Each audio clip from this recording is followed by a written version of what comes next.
आज हम लोग मैथ्स में मेंसुरेशन स्टार्ट करने जा रहे हैं। फर्स्ट ऑफ ऑल मेंसुरेशन होता क्या है, यदि मैं डेफिनेशन से बताऊँ तो mensuration is the branch of mathematics which deals with the study of different geometrical shapes, their areas and volumes. In the broadest sense, it is all about the process of measurement. Mensuration mathematics का वो branch है जिसमें हम लोग अलग अलग तरह के ज्योमेट्रिकल शेप्स के बारे में, उसके एरियाज़ के बारे में और वॉल्यूम्स के बारे में पढ़ते हैं। आसान भाषा में हम लोग ये बोल सकते हैं कि किसी चीज़ को मेज़र करने का जो पूरा प्रोसेस होता है उसी को हम लोग मेंसुरेशन बोलते हैं। जैसे कि यहाँ लिखा हुआ it is all about the process of measurement. अब बात ये आता है कि हम लोग क्लास 10 में मेंसुरेशन में कौन कौन सा ज्योमेट्रिकल शेप्स के बारे में पढ़ेंगे। तो पहला आता है क्यूबॉइड और क्यूब, उसके बाद सिलेंडर, उसके बाद कोन, उसके बाद स्पेयर, उसके बाद एक लास्ट चैप्टर होगा चैप्टर नंबर 19 जिसमें हम लोग इस ये सब मिला के, जितना भी शेप्स के बारे में मैंने बताया वो सब मिला के उसमें से कुछ कुछ सम्स रहेगा जो रियल लाइफ से रिलेटेड होगा, उसको हम लोग सॉल्व करेंगे। सो मेंसुरेशन हम लोग सबसे पहले रेक्टेंगुलर पैरेललोपाइप्ड के बारे में पढ़ेंगे जिसका दूसरा नाम क्यूबॉइड भी है। एग्जाम्पल से मैं बताऊं तो ये इसी को हम लोग रेक्टेंगुलर पैरेललोपाइप्ड बोलते हैं। अब मैं आपको बताता हूँ कि इसका नाम रेक्टेंगुलर पैरेललोपाइप्ड क्यों है, क्योंकि अब जैसे कि यहाँ दिख रहा है आप लोगों को कि यहाँ पे 6 सरफेसेस है, 1 2 3 4 5 6। ये 6 सरफेसेस कुछ और नहीं रेक्टेंगल ही है, रेक्टेंगल ही है। और ये यदि देखें इस सरफेस और इस सरफेस में दोनों एक दूसरे से पैरेलल है, ये एक दूसरे से पैरेलल है और ये भी एक दूसरे से पैरेलल है, इसलिए इसका नाम रेक्टेंगुलर पैरेललोपाइप्ड है और उसको हम लोग ईजी लैंग्वेज में क्यूबॉइड भी बोलते हैं। वॉल्यूम होता क्या है, तो वॉल्यूम बताने से पहले मैं आपको एरिया के बारे में बताता हूँ। एरिया क्या होता है? एरिया 2 डायमेंशनल होता है, जैसे जिसमें यहाँ पे लेंथ है और एक ब्रेथ है। तो ये जैसे मैंने यहाँ पे एक पेपर रखा तो नीचे का जो पेज है वो कवर हो गया, तो ये क्या कर रहा है कि सिर्फ एक सरफेस को कवर कर दे रहा है, इसी को हम लोग एरिया बोल रहे हैं कि एक सरफेस जो है वो कवर कर लेता है और उसके उस पर्टिकुलर उसी एरिया पे और हम लोग कुछ भी नहीं रख सकते हैं, या उसके ऊपर रखेंगे या नीचे रखेंगे बस। अब वॉल्यूम क्या होता है? वॉल्यूम किसी भी 3 डायमेंशनल चीज़ का ही होगा। जैसे कि फिर से मैं इस बॉक्स को ला रहा हूँ और इस बॉक्स में देखें तो यहाँ पे एक लेंथ भी है, ब्रेथ भी है और हाइट भी है। तो ये एक एरिया तो कवर कर रहा है, एक एरिया कवर कर रहा है नीचे वाले पेज का, बट उसके साथ साथ एक हाइट के हिसाब से भी एक 3D स्पेस में एक जगह कवर कर रहा है, जो इस पर्टिकुलर जगह पे जहाँ पे मैंने ये बॉक्स रखा है उसके जगह पे मैं और कुछ नहीं रख सकता हूँ। अब हम लोग वॉल्यूम का फॉर्मूला देखते हैं। वॉल्यूम का formula length into breadth into height. अच्छा गौर से यदि देखें तो ये जो लेंथ इंटू ब्रेथ है ये मेरा रेक्टेंगल का एरिया का फॉर्मूला है, इसलिए इस चीज़ को हम लोग एल इंटू बी के बदले एरिया भी पुट कर सकते हैं। और इसका यूनिट होता है क्यूबिक यूनिट। ये 3 डायमेंशनल है इसलिए इसका जो यूनिट है वो भी हम लोग क्यूब में लिखते हैं। Length into breadth into height, इसका एक एक करके यूनिट होगा। एग्जांपल के तौर पर यदि लेंथ का यूनिट मीटर है तो ब्रेथ का भी मीटर, हाइट का भी मीटर, तो meter into meter into meter, meter cube, इसलिए इसका यूनिट भी हम लोग क्यूबिक यूनिट लेते हैं। अब नेक्स्ट फॉर्मूला है टोटल सरफेस एरिया। तो टोटल सरफेस एरिया से हम लोग को समझ में आ जा रहा है कि टोटल सरफेस किसी भी सॉलिड ऑब्जेक्ट का, यहाँ क्यूबॉइड है तो हम लोग क्यूबॉइड का ही बात कर रहे हैं, क्यूबॉइड में जितना भी सरफेसेस है उस सरफेस का टोटल एरिया कितना होगा। तो पहले हम लोग ये देखते हैं कि इस क्यूबॉइड में कितना सरफेस है। 1 2 3 4 5 6, तो ये 6 अलग अलग निकाल के हम लोग ऐड कर देंगे तो इसका टोटल सरफेस एरिया पता चल जाएगा। तो अब देखते हैं कि ये क्या है, मेरा लेंथ है और ये क्या है, मेरा ब्रेथ है। तो लेंथ इंटू ब्रेथ इस सरफेस का एरिया निकलेगा और उसी हिसाब से लेंथ इंटू ब्रेथ इसका भी लेंथ इंटू ब्रेथ करके इसका एरिया निकलेगा। और जैसे कि ये वाला मेरा क्या था, हाइट, तो ये वाला हाइट होगा और ये वाला ब्रेथ होगा, तो ब्रेथ इंटू हाइट, और इस तरफ से भी ब्रेथ इंटू हाइट। तो इधर भी एक है इधर भी एक है, length into breath, height into breadth और हाइट इंटू ब्रेथ। और इस तरफ में यदि हम लोग देखें तो यहाँ लेंथ है और ये हाइट है, तो height into length and height into length. तो हम लोग देख रहे हैं कि एक ही सरफेस 2 बार है, एक इधर एक इधर, एक इधर एक इधर और एक इधर और एक इधर। तो इसलिए इस फॉर्मूले में भी हम लोग length into breath, breath into height and height into length, तीनों को ऐड किए। और जैसे कि हम लोगों ने देखा कि इसमें सब हर सरफेस दो दो बार करके है, इसलिए हम लोग ने बाहर में इसको 2 से मल्टीप्लाई कर दिया। अब आता है डायगोनल। तो डायगोनल का फॉर्मूला ये रहा, root over L square plus B square plus H square unit. ये एक लेंथ होता है, इसलिए इसका यूनिट क्या है, मतलब नॉर्मल एक सिंगल यूनिट है जो कि किसी का मल्टीपल नहीं है, बस unit.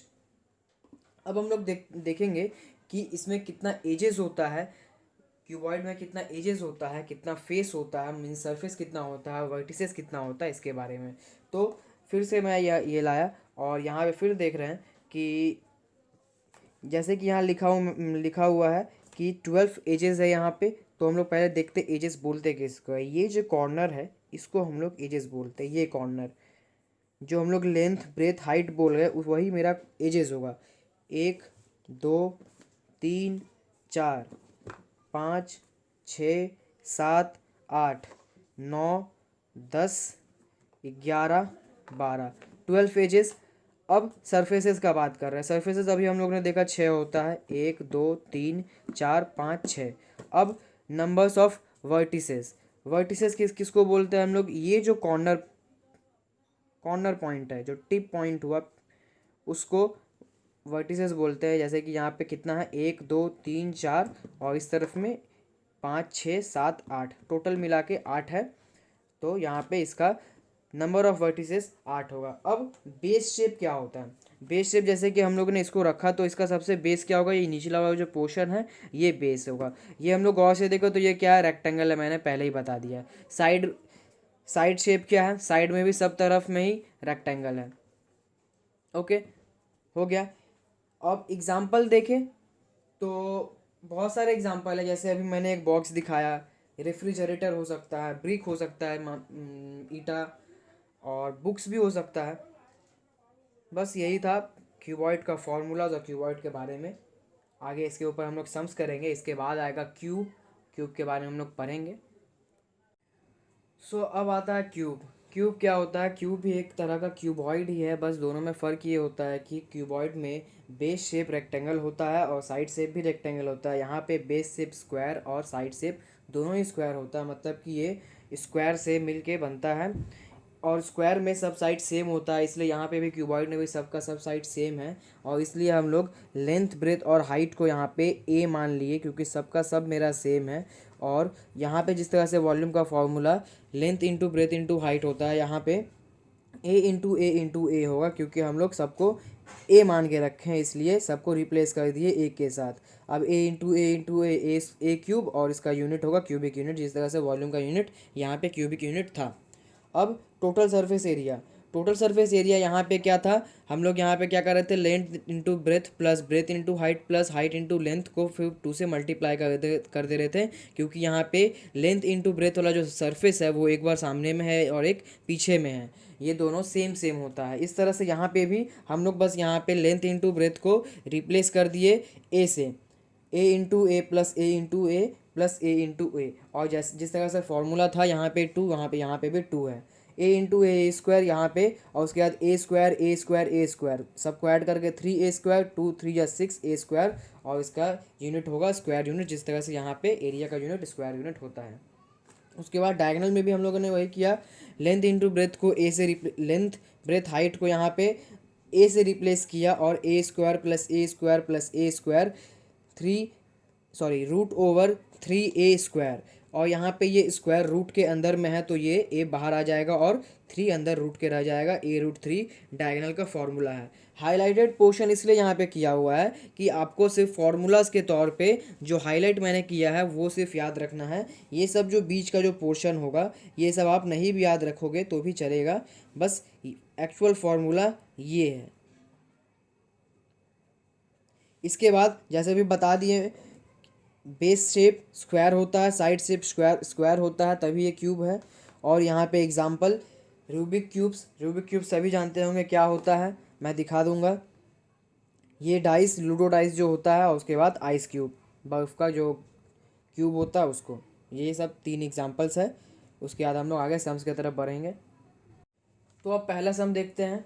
Late us write the names of 4 cuboid and 4 cube shaped solid things in our environment. Question है कि हम लोग के एनवायरनमेंट में हम लोग के आसपास जो चार ऐसा क्यूब और चार ऐसा क्यूबॉइड का एग्जांपल्स का नाम लिखो। तो क्यूबॉइड में जैसे बॉक्स हुआ, बुक हुआ, रेफ्रिजरेटर, ब्रिक, इजी इजी है, हम लोग सब जानते हैं इसके बारे में। क्यूब में भी आइस क्यूब हुआ, क्यूबिक बॉक्स, एक जो ऐसा बॉक्स जो डेडिकेटली क्यूबिक शेप में ही बनाया जाए उसी को उसको हम लोग क्यूब, वो भी एक क्यूब होगा। जैसे कि एक डाइस, लूडो डाइस हुआ, रूबिक्स क्यूब हुआ, हम लोग इस सब के बारे में जानते हैं। और ये बहुत ही ईजी क्वेश्चन था, इसमें सिर्फ नाम लिखना था और कुछ नहीं बस। अब आता है next sum. Let us write the names of surfaces, edges and vertices of the adjoining cuboidal figure. एक बुक में फिगर दिया हुआ आपके बुक के पेज के टॉप में, वो फिगर को देख के यहाँ पे सरफेसेस, एजेस और वर्टिसेस का नाम लिखना है। मैंने यहाँ पे एक ड्राइंग बना लिया जो बुक में दिया हुआ है, बट प्रॉब्लम ये थोड़ा हो गया कि मैंने थोड़ा जो वर्टिसेस का जो नेम रखा है वो थोड़ा सा अलग अलग हो गया है, बट कोई प्रॉब्लम नहीं होगा, आंसर वही आने वाला है। बस मैंने ध्यान ये रखना है कि जब हम लोग ये वर्टिसेस का पॉइंट का जो नाम लिखेंगे ये हमेशा हम लोग का ये अल्फ़ाबेटिकली होना चाहिए, और मैंने भी अल्फ़ाबेटिकली रखा है ABCD, उसके बाद EFGH, इस हिसाब से जिस तरह से बुक में था यहाँ पे भी मैंने वही रखा है, बस थोड़ा आगे पीछे हो गया है और कोई बात नहीं है। अब हम लोग सरफेसेस का नाम देखते हैं। पहले सरफेसेस कितना होता है, 6 होता है। और सरफेसेस होगा कौन कौन सा, ABCD, ये जो सामने वाला पूरा सरफेस है इसका नाम लिखने का मतलब बोला गया है। तो ABCD एक सरफेस हुआ, उसके बाद पीछे वाला भी एक सरफेस होगा जैसे कि EFGH, उसके बाद ADFE, फिर इस साइड वाला BCGH, इसको हम लोग दूसरी तरह से भी देख सकते हैं BHGC। बस जब हम लोग स्टार्ट करेंगे जिस पॉइंट से, तो उसी हिसाब से हम लोग जिस डायरेक्शन में जाएंगे हमेशा वैसे लिखेंगे। ऐसा नहीं होना चाहिए कि हम लोग BGCH लिखे, इस तरह से क्रॉस क्रॉस नहीं, एक डायरेक्शन में काम करना है हम लोग को, या तो ऐसे जाए या तो ऐसे जाए। उसके बाद ABHE, उसके बाद लास्ट वाला DCGF। इस तरह से 6 सर्फेसेस है, 6 सर्फेसेस को मैंने यहाँ पे नाम लिख दिया।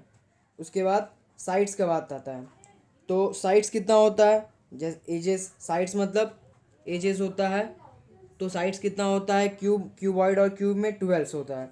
तो इसमें कौन कौन सा है, ABBCCDAD। उसके बाद फिर EFFGGHHE।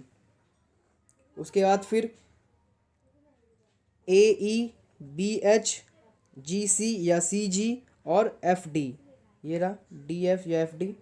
ओके, अब आता है वर्टिसेस। तो वर्टिसेस 8 होते हैं, ABCDEFGH। बस यहाँ पे ये सम भी कंप्लीट हुआ, इजी इजी सम्स है। बस यहाँ पे जो कंसेप्ट पीछे मैंने बताया, कितना सरफेसेस होता है, कितना एजेस होता है, कितना वर्टिसेस होता है, उसको ध्यान में रखते हुए, और सरफेसेस क्या होता है, वर्टिसेस क्या होता है, साइड्स क्या होता है, ये जानते हुए इस तरह का जो सम है बहुत ही आसानी से हम लोग कर सकते हैं। पीछे एक पॉइंट छूट गया था गलती से, वो था डायगनल्स के बारे में। डायगनल्स होता क्या है मैंने एक्सप्लेन करके नहीं बताया। तो पहले हम लोग ये 2D शेप से देखते हैं, उसके बाद सॉलिड शेप्स में आते हैं, मतलब 3D शेप में आते हैं। तो पहले 2D शेप में रेक्टेंगल और स्क्वायर मैं दिखा रहा हूँ। डायगनल यहाँ पे होता क्या है, डायगनल एक ऐसा लेंथ है जो एक वर्टिसेस से उसके अपोजिट जो वर्टिसेस होगा उससे एक लाइन हम लोग ज्वाइन कर देंगे, वो जो लाइन होगा उसको हम लोग डायगनल बोलेंगे। एक रेक्टेंगल के अंदर 2 डायगनल्स हो सकता है, क्योंकि इसमें 4 साइड्स होते हैं। तो यहाँ पे एक साइड से अब उसके अपोजिट साइड में मैच किया यहाँ पे मैंने, और दूसरा यहाँ पे। तो यहाँ पे 2 डायगनल यहाँ पे भी होंगे और 2 डायगनल क्यूब में भी होंगे, सेम A to C और B to D।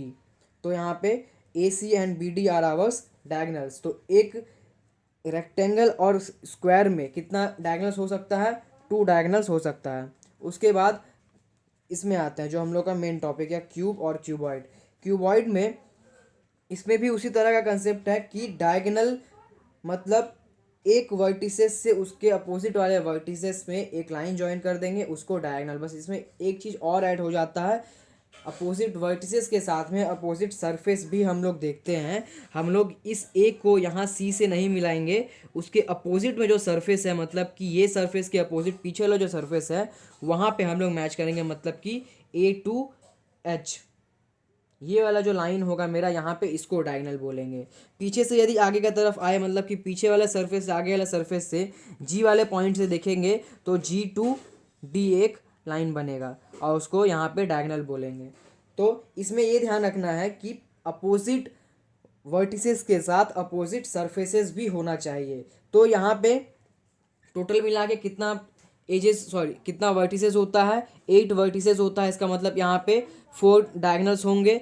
तो डायगोनल्स यहाँ पे ये भी क्वेश्चन कभी कभी पूछता है कि क्यूबॉइड और क्यूब में टोटल कितना डायगोनल्स पॉसिबल है, तो वहाँ पे आंसर हम लोग 4 लिखेंगे। अच्छा, एग्जाम्पल के तौर पे हम लोग ये देख सकते हैं कि डायगोनल एग्जाम्पल यदि सोचे कैसे होगा, तो एक रूम में यदि हमको बोला जाए कि सबसे बड़ा बांस रखना है या लंबा रॉड रखना है लोहा का, तो वो डायगोनल ही होगा। एक दीवार के एक कॉर्नर से उसके अपोजिट वाले दीवार के कॉर्नर में जो लाइन जाएगा उसको हम लोग क्या बोलेंगे, डायगोनल बोलेंगे। ये एग्जाम्पल के तौर पे था, इस पे सम्स भी आता है। नेक्स्ट सम भी हम लोग का इसी के ऊपर है और हम लोग देख रहे हैं नेक्स्ट सम। तो मैं सम्स पढ़ के आपको बताता हूँ। The length, breadth and height of a cuboidal room are 5 meter, 4 meter and 3 meter respectively.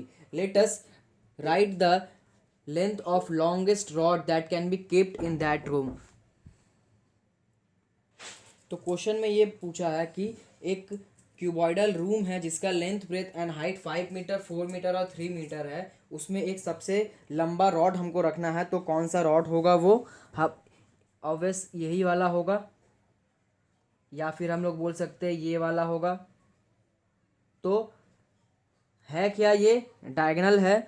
तो हम लोग यहाँ पे क्या, इसको निकालने के लिए क्या, कौन सा फॉर्मूला यूज़ करेंगे? डायगोनल का फॉर्मूला यूज़ करेंगे। तो पहले हम लोग क्या किए कि जो क्वेश्चन में दिया हुआ रेफरेंसेस उसको हम लोग यहाँ पे उतारे। Length of cuboidal room 5 metre, breadth 4 metre, height 3 metre. उसके बाद क्वेश्चन जो पूछा है, length of longest rod that can be keeped in this room equal to diagonal का फॉर्मूला। डायगोनल का फॉर्मूला क्या था? Root over L square b square plus H square. So यहाँ पे जैसे जैसे वैल्यू था वैसे वैसे वैल्यू पुट करके आगे सॉल्व करेंगे। 5 का स्क्वायर, 4 का स्क्वायर, 3 का स्क्वायर, तीनों को ऐड करेंगे। ऐड करने के बाद रूट 50, उसके अंदर में सॉल्व करने के बाद ये 5 बाहर चला आएगा। 5√2 मीटर इसका आंसर होगा। तो हम लोग मेंसुरेशन करते समय 2-3 चीज़ ध्यान रखेंगे कि जो भी क्वेश्चंस दिया रहेगा वो क्वेश्चंस में जो रेफरेंस रहेगा उसको हम लोग पहले उतार लेंगे, और लास्ट में सम्स करते समय हम लोग उसका यूनिट भी लिखेंगे, और जो सम्स करने के लिए बताया जाएगा उससे रिगार्डिंग एक सिंपल डायग्राम हम लोग बना के ऑलवेज रखेंगे, चाहे कोई भी सम हो मेंसुरेशन में। अच्छा, नेक्स्ट सम देखते हैं। Sums number 4, the area of one surface of a cube is 64 square meter. Let us calculate the volume of the cube. तो क्यूब का वॉल्यूम निकालने के लिए हमको पता क्या होना चाहिए? फॉर्मूला क्या होता है वॉल्यूम का? Volume equal to A cube. मतलब ये जो ए है, ये साइड जो है, ये साइड का लेंथ पता होना चाहिए। क्वेश्चन में बताया क्या गया है? The area of one surface of a cube is 64 square meter. तो क्यूब का एक सरफेस क्या होता है मेरा? स्क्वायर होता है। तो ये जो एरिया का वैल्यू दिया हुआ है, किसका एरिया का वैल्यू दिया हुआ है? ये इस स्क्वायर का, किसी भी एक स्क्वायर का वैल्यू दिया हुआ है। तो स्क्वायर का वैल्यू से स्क्वायर का एरिया का फॉर्मूला क्या होता है? A square. तो जिस तरह से हम लोग एक स्क्वायर का एरिया का वैल्यू से उसके साइड का वैल्यू निकालते हैं, वैसे ही हम लोग यहाँ पे भी पहले साइड का वैल्यू निकालेंगे। Area of one surface of a cube equal to area of square. इसका वैल्यू कितना दिया हुआ है? 64। एरिया ऑफ स्क्वायर का फॉर्मूला क्या होता है? ए स्क्वायर, मतलब साइड स्क्वायर।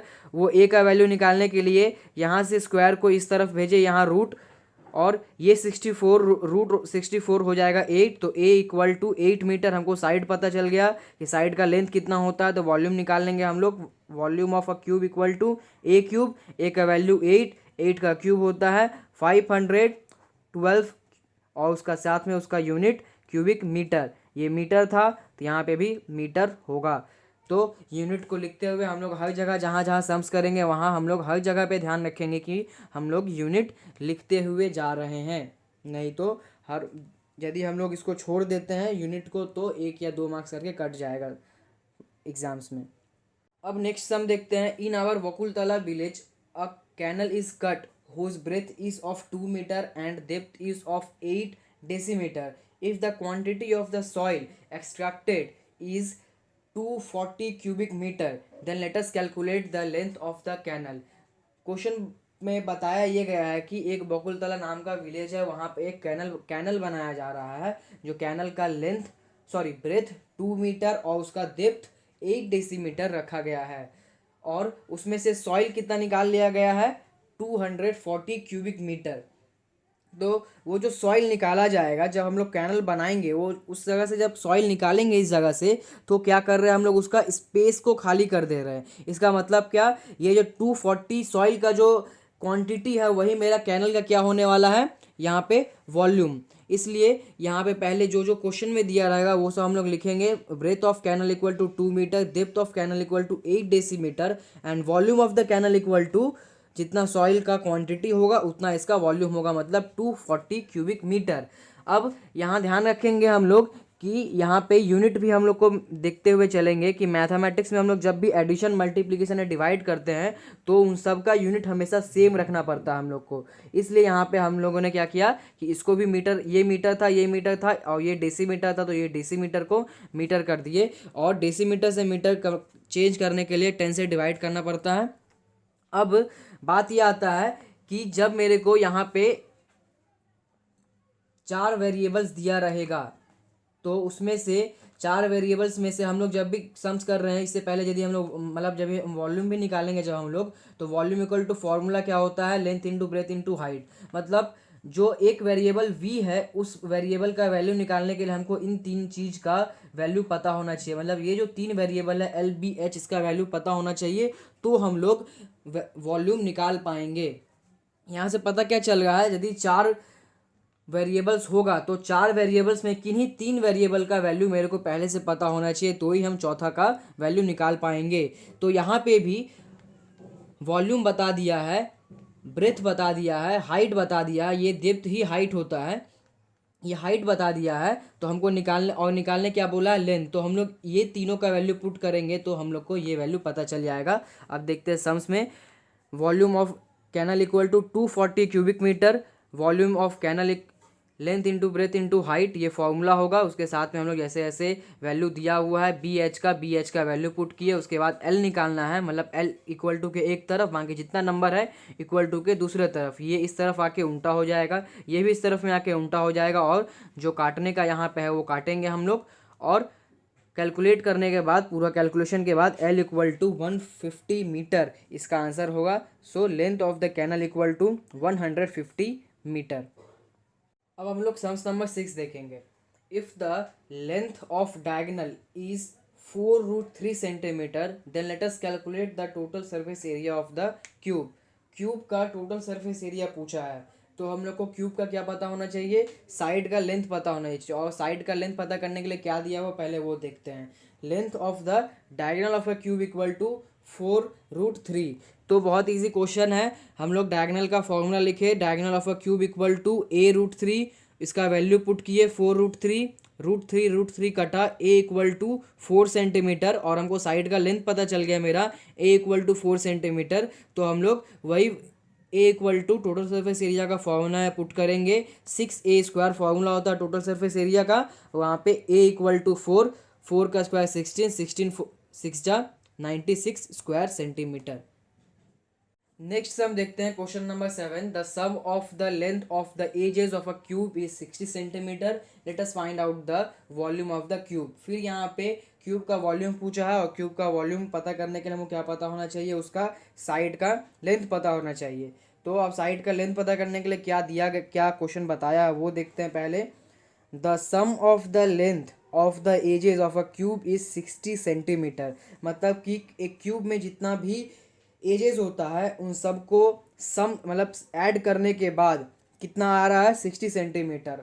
तो एक क्यूब में कितना एजेस होता है, 12 एजेस होता है। Number of edges of a cube equal to 12, इसका मतलब यदि 12 एजेस का लेंथ 60 सेंटीमीटर है तो एक का निकालने के लिए क्या करेंगे हम लोग, 60 डिवाइड बाई 12, और वही वही किया है मैंने। Length of one edge of a cube equal to 60/12 divide करने पे 5, मेरे को एक एज का लेंथ पता चल गया। उसके बाद volume of cube equal to A cube, a का वैल्यू मेरे को पता चला 5, ए इक्वल टू 5 पुट किया, उसके बाद 5 का क्यूब करने पे 125 क्यूबिक सेंटीमीटर इसका आंसर आ गया। Sums number 8, if the sum of the areas of 6 surfaces of a cube be 216 square centimeter, let us calculate the volume of the cube। Again volume of the cube पता करने के लिए side का length पता होना चाहिए। Side का length पता करने के लिए क्या दिया है, अब वो देखते हैं। The sum of the areas of 6 surfaces of a cube equal to 216 square centimeter. एक क्यूब में टोटल 6 सरफेसेस ही होता है, इसका मतलब उन सभी का सम दिया हुआ है। सम ऑफ एरियाज ऑफ 6 सरफेसेस, हम लोग टोटल सरफेस एरिया में भी यही देखे थे कि एक क्यूब का 6 सरफेस होता है, उन सब को ऐड कर दे रहे थे अलग अलग निकाल के, और यहाँ उसी को हम लोग टोटल सरफेस एरिया बोल गए थे। यहाँ पे सम ऑफ एरियाज ऑफ 6 सरफेसेस बताया, इसका मतलब यहाँ भी टोटल सरफेस एरिया बताया है 216 स्क्वायर सेंटीमीटर। तो उसका फॉर्मूला लिखेंगे हम लोग, total surface area of a cube equal to पहले जो वैल्यू दिया है वो, और यहाँ पे उसका फॉर्मूला लिखेंगे 6a², और यहाँ से सॉल्व करेंगे। ए का वैल्यू यहाँ पे निकाले, ए इक्वल टू 6 सेंटीमीटर, और जब साइड का मेरे को वैल्यू पता चल जाएगा, साइड का लेंथ का वैल्यू, तो हम लोग वहाँ पे उस वॉल्यूम का फॉर्मूला में पुट करेंगे। Volume of a cube equal to A cube, a equal to 6 cube, 6 cube equal to 216 cubic centimetre. So यहाँ पे वॉल्यूम का फॉर्मूला भी 216 आया है, और उसका टोटल सरफेस एरिया का भी वैल्यू भी 216 दिया हुआ था। यहाँ से हम लोग को ये पता चलता है यदि किसी भी क्यूब का साइड का लेंथ 6 होगा, 6 चाहे वो सेंटीमीटर हो, मीटर हो, या डेसीमीटर हो, या क्यूबिक किलोमीटर हो, यदि वो वैल्यू 6 होगा तो उसका टोटल सरफेस एरिया और वॉल्यूम सेम होगा। सम number 9, the volume of the rectangular parallelepiped is 432 cubic centimeter. If it is converted into two cubes of equal volumes, then let us calculate the length of each edge of each cube। Question में ये बताया है एक cuboid जिसका volume 432 cubic centimetre है, इसको दो cube में डिवाइड किया गया है जिसका वॉल्यूम सेम रखा गया है। मतलब कि इस क्यूब को दो अलग अलग एक इस क्यूबॉइड को जिसका वॉल्यूम 432 क्यूबिक सेंटीमीटर है, इसको हम लोग दो अलग अलग क्यूब में डिवाइड किए, कंडीशन क्या रखते हुए कि दोनों का वॉल्यूम हमको सेम रखना है। अब पूछा ये है कि वो क्यूब का एज का लेंथ कितना होगा ये बताना है।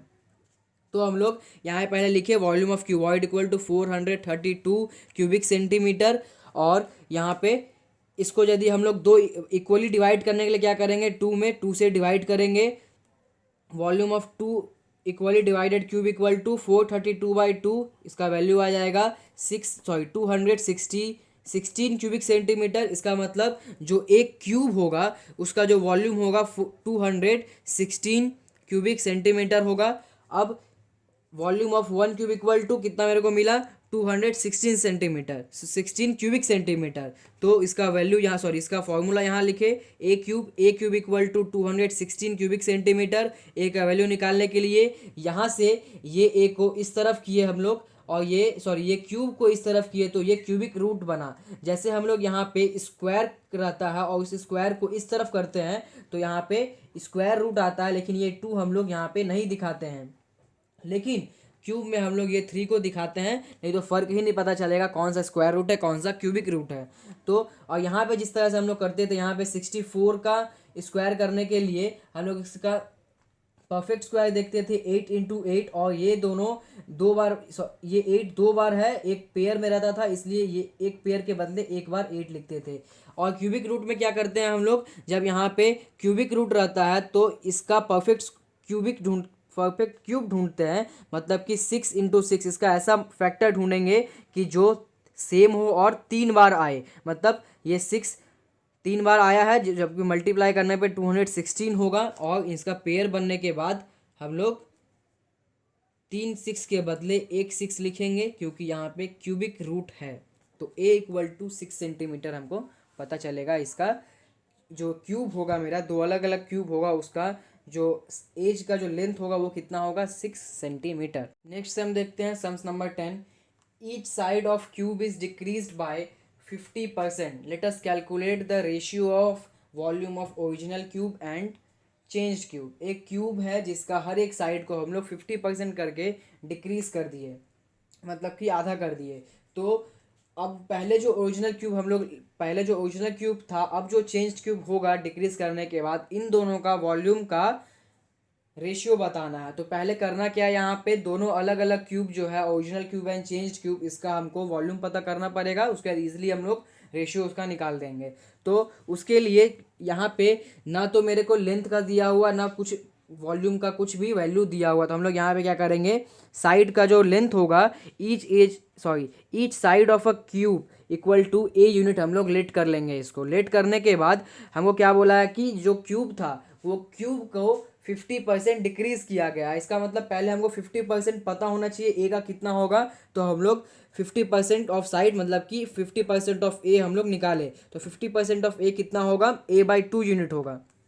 उसके बाद ये हमको क्या पता चला कि उस ए का ये 50% है। अब हमको क्या करना है, डिक्रीज करना है टोटल में से, ओरिजिनल क्यूब में से डिक्रीज करना है 50%। तो डिक्रीजिंग 50%, और डिक्रीज करने के बाद a माइनस a/2 करेंगे तो इसका वैल्यू भी a/2 यूनिट ही आएगा। और उसके बाद मेरे ये ओरिजिनल क्यूब कौन सा मेरा था, ये वाला ओरिजिनल क्यूब था जो मैंने ए यूनिट लेट किया था। और चेंज क्यूब का क्या होगा, लेंथ a/2 होगा, जो मैंने निकाला 50% डिक्रीज करने के बाद। अब इसका और इसका वॉल्यूम निकालेंगे। तो volume of A original cube equal to A cube, ये फॉर्मूला ही बन गया मेरा। और volume of change cube equal to formula में पुट किए a/2 को क्यूब करेंगे तो ए का क्यूब ए क्यूब और 2 का क्यूब 8 क्यूब। तो यहाँ पे ए क्यूब ओरिजिनल क्यूब का वॉल्यूम पता चला और चेंज क्यूब का वॉल्यूम पता चला, a/8। अब इसका रेशियो निकालने के लिए क्या किए, ratio of original cube and change cube equal to A cube is to A cube by 8। अब इसको फ्रैक्शन में लिख लिए हम लोग, ए क्यूब बाई 8। तो ए क्यूब कटेगा, और ये जो डिनोमिनेटर में जो 8 है यहाँ पे आके न्यूमरेटर में चला जाएगा, और फिर इसको हम लोग रेशियो में ले लेंगे 8:1। तो यहाँ से ये मेरा इसका आंसर मेरे को पता चला कि 8:1 है। तो यहाँ पे एक चीज़ ये देखने के लिए है कि मतलब समझने के लिए है कि किसी भी रेशियो का यूनिट नहीं होता है। ये चीज़ हम लोग ध्यान रखेंगे। तो यहाँ पे कंफ्यूज नहीं होना है हम लोग को कि इसका यूनिट क्या लिखेंगे। हम जैसे कि पहले हर सम से बताए कि हर सम्स का यूनिट लिखना ज़रूरी होता है, लेकिन रेशियो का यूनिट होता ही नहीं है। तो इसलिए यहाँ पे हम लोग 8:1 का कोई यूनिट नहीं लिखेंगे। इस सेशन में हम लोग सिर्फ 10 सम्स करेंगे। आप लोग का काम ये रहेगा कि जो कंसेप्ट मैंने बताया, जो फॉर्मूलाज मैंने बताया, और जो कुछ सम्स मैंने किया, उन सभी को अच्छे से ध्यान से करना होगा आप लोग को प्रैक्टिस। क्योंकि ये जो 10 के 10 सम्स थे, बहुत ही बेसिक कंसेप्ट के साथ हम लोगों ने बहुत ही ईजी तरह से किया है। आगे जो सम्स आने वाला है थोड़ा डिफ़िकल्टीज उसमें होंगे। तो वो सम्स हम लोग तभी कर पाएंगे जब ये 10 का 10 हम लोग अच्छे से प्रैक्टिस करेंगे, और फॉर्मूलाज और जो कंसेप्ट थोड़ा सा पहले मैंने बताया वो चीज़ को ध्यान में रखेंगे और प्रैक्टिस करेंगे, तो ही हम लोग आगे कर पाएंगे।